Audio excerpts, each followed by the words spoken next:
And the blinds now, we're increasing a little bit, Michael. Putting some extra chips into every hand, going up to 1,000 and 2,000. Or first act. You may notice that his name looks like Houghton or Houghton, but he's from Liverpool. He pronounced it Horton. They slip an invisible R in there. One of these quirks of the English language, just like you don't say Illinois. Or Illinois. Wait a minute, that's what I do say. You do say that. Why am I not surprised? Krafchick raise it up again.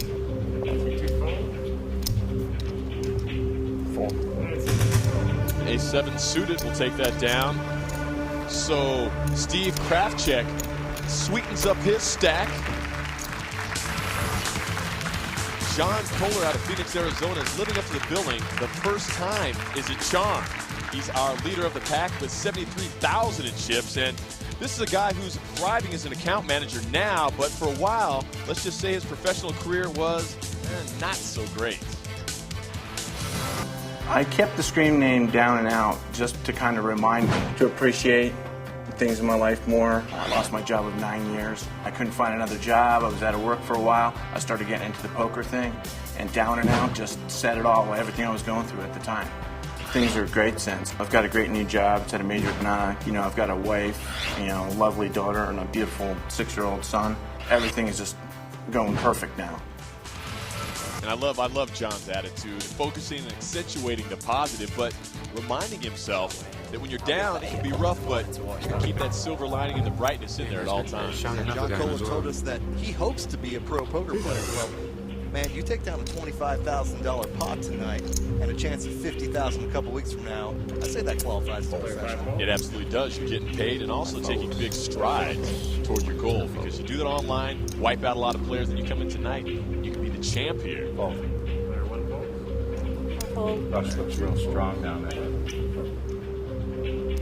John facing a decision there, just checking it.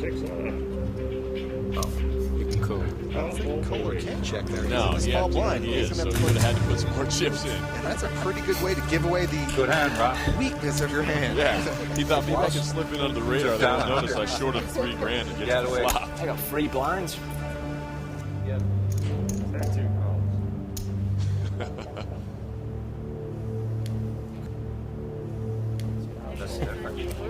Players talking it up a little bit, and we see that once in a while. They start a little tight, focused, in vapor lock mode, but slowly breathing, the heart rate coming down, the talk picking up. Early on, John, Steve Krafchick has had a lot of good starting hands. Here's another one, the ace-9, but right next door, Elizabeth Massey with an even better hand, ace-jack suited. I'll call. Barely calling.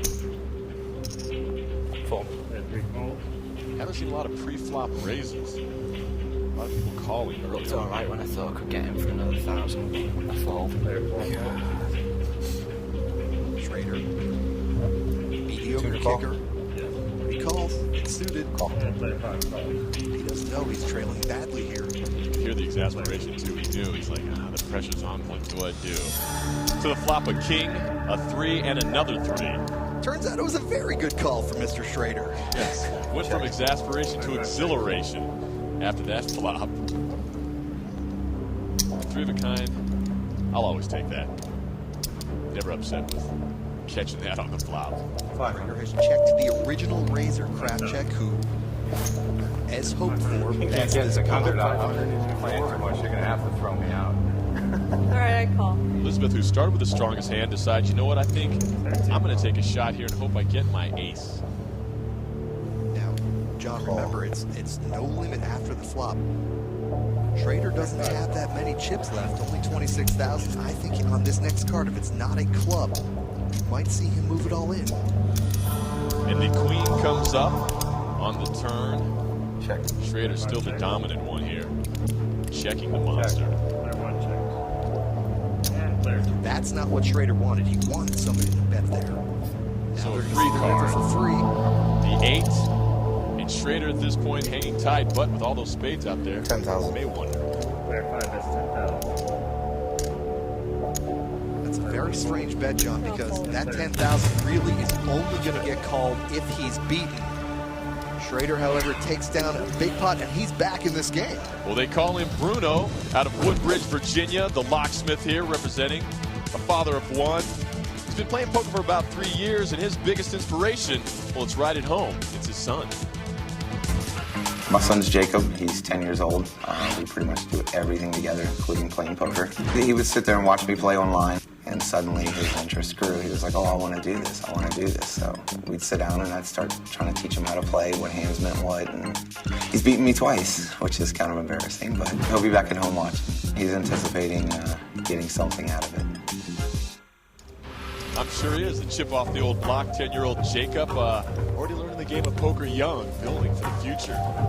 Jared's got a very interesting hobby. He collects antique safes and locks. He is a locksmith. And, you know, at the poker table, John, you generally don't want to play against a guy who is a locksmith.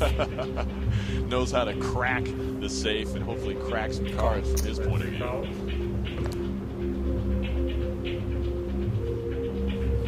Fold. That 19,000 chip win on the last hand. Trader back in the game with 45,000. Kohler with the queen nine remains our chip leader. To the flop, 3, an 8, and a 5. It's Mossy, chip leader. 5. Player 2 bets 5,000. I think that's going to get it done. Taking little cameras on, holding, Fold. holding, holding. So Elizabeth Massey takes down her pot, 18,000 chips. And tonight, 25,000 bucks up for grabs here inside our Poker Dome. We've got more action. We suggest you stick around.